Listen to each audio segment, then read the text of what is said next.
Bonjour et bienvenue dans La Santé Mentale, le podcast qui vous aide à mieux comprendre ce qui se passe à l'intérieur de vous. Je m'appelle Rim et je suis ravie de vous accueillir dans ce tout premier épisode. Aujourd'hui, j'ai envie de poser les bases. Pourquoi un podcast sur la santé mentale et le développement personnel, et surtout pourquoi est-ce que ça nous concerne tous? On traverse tous des moments où on se sent perdu, débordé, fatigué ou même en colère, sans trop savoir pourquoi, pardon.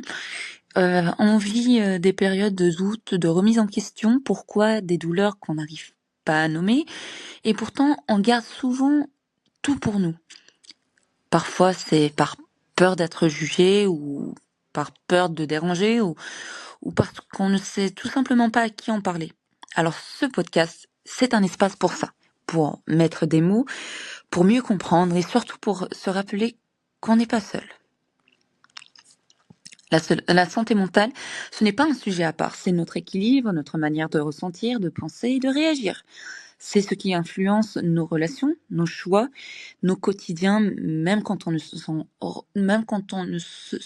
rend pas compte. Excusez-moi, je l'ai pas très bien prononcé, mais bon.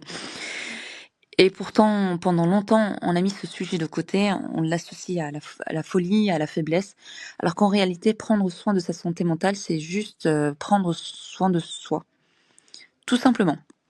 Et le développement personnel dans tout ça,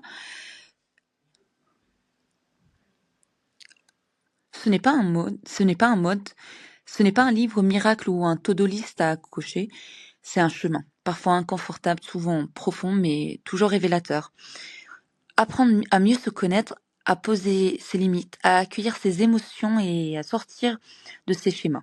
C'est surtout ça le développement personnel. Et ce sont ces sujets-là qu'on va explorer ici même ensemble. Ce podcast n'est pas là pour vous donner des leçons, il est là surtout pour ouvrir des pistes de réflexion, partager des clés et parfois simplement faire écho à ce que vous vivez avec douceur et sincérité. Dans le prochain épisode, on parlera d'un sujet essentiel et universel, les émotions.